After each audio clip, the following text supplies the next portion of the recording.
Hey there everyone, I am the Six Machine and welcome back to another Warhammer video.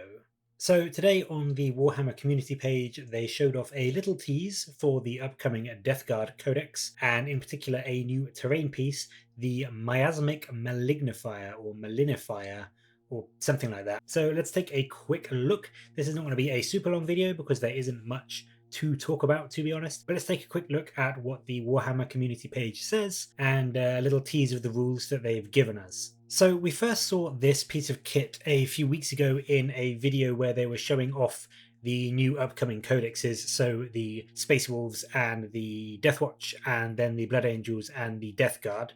And it appears that this is a new piece of kit coming obviously for the Death Guard, and as expected it seems to be a piece of terrain. They do state it is a horrible and utterly repugnant terrain kit coming with the Death Guard Codex. And first off, I just want to say it does look cool. I quite like the look of this thing. It reminds me of those furnaces that people sometimes have when they're sat outside sort of in the evening when it's starting to get a bit cooler, and they have those furnaces to just keep the area around them nice and warm. But obviously this one is a lot more nurgly, it's a lot more putrefied, you could say. You can see all the pustules and the goop and the ooze and all that kind of stuff. It definitely fits the theme of a Nurgle army, I think. So they show it off, and then they only show one rule that is associated to it. Presumably there will be a couple more, but the rule they show off is the Putrescent Fog, which is an aura, and it states that while a friendly Death Guard infantry unit is wholly within 6 inches of this model, it receives the benefit of light cover. If it was already receiving the benefits of light cover, then each time an attack is made against that unit,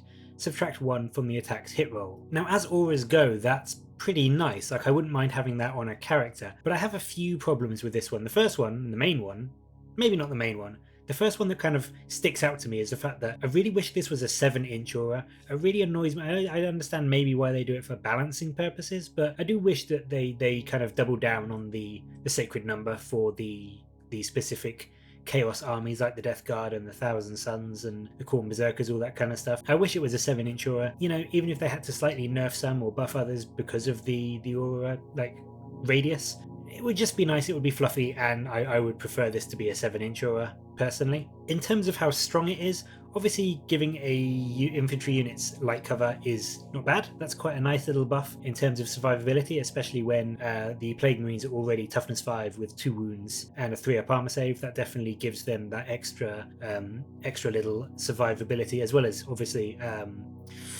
disgustingly resilient. That makes them very hard to shift, and it will make any units that you have sitting on an objective sort of in your deployment zone or near to this terrain piece, it will make them very, very hard to shift. And then obviously each time an attack is made against that unit, if it's already in light cover, so in a building or sort of gaining the benefits of light cover, you subtract 1 from the hit roll. That just makes Death Guard infantry units even more survivable. It's going to make them an absolute nightmare to shift from the objectives sort of in their home turf. But for me, that's one of the things that I think is a problem with this piece of terrain, and that is the fact that it's only a 6-inch aura and it can't move. So realistically, you're going to be putting it in your deployment zone and it's going to be buffing a unit, maybe 2 of infantry that are sat in your home deployment zone on hopefully a home objective. But the big point of 9th is scoring objectives, and a big part of scoring objectives is your mobility and being able to move around the battlefield, and this really limits that.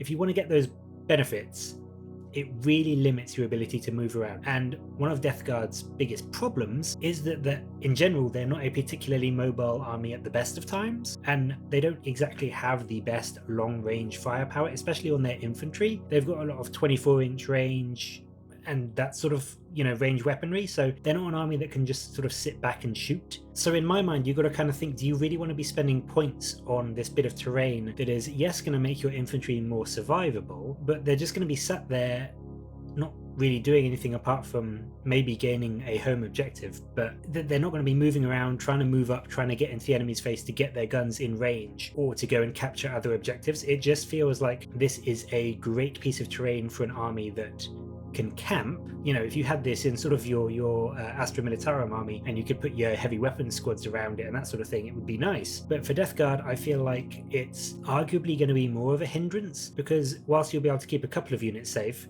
Quite often in 9th, the objectives aren't even in your deployment zone and you've got to move up to grab them. So you really want to, you're really going to want to be holding infantry squads back to keep them in this bubble. Instead of just pushing them forward. Yes, it may help you survive a bit if you don't get turn 1, but I think realistically this will help keep your units alive for a turn, maybe 2, but the way you want to be playing 9th and the way you want to be playing Deathguard, you're definitely going to be moving out of range of it, certainly within a turn or 2, and then it just becomes, a paperweight that you've paid points for. So I'm not sold on it. Personally, I think it looks nice, and obviously depending on points, it may be beneficial to bring one just to help you survive turn 1 in case you end up not getting turn 1, or you have a unit that you're going to want to keep back and just stay in your deployment zone or stay near your deployment zone. But realistically, for the way that I would play Deathguard anyway, 99% of my army would be out of range of this by turn 2 at the latest, and then I've just paid points, to give light cover and maybe -1 to hit to maybe 2 units for a turn or 2, and I don't really know if that's worth it. But let me know what you think, and I'm sure we will see more rules for the Deathguard and the Blood Angels over the coming weeks. It does state that the Codex will be coming next month. Another thing to mention about this is that it says when it's destroyed, the Fetid Furnace will burst in an explosion, so maybe that will be sort of mortal wounds on a 4-up. But again, if it can't move, people will just shoot it and stay out of range of it. I don't think that's going to be a particularly beneficial little extra, the fact that it blows up nastily when it does get destroyed. But anyway, yes, do let me know in the comments below what you think of this piece of kit, whether you like how it looks, what you think of the one rule we've been given. It may have more rules that makes it sort of a more viable choice to take, but just looking on what they've told us, in this preview, it kind of leaves a lot to be desired in my opinion. But let me know in the comments below what you think and what you hope to see from the Deathguard and also from the Blood Angels. As I said, I'm sure we will see some stuff for them over the coming weeks. But until next time, I will catch you later, guys.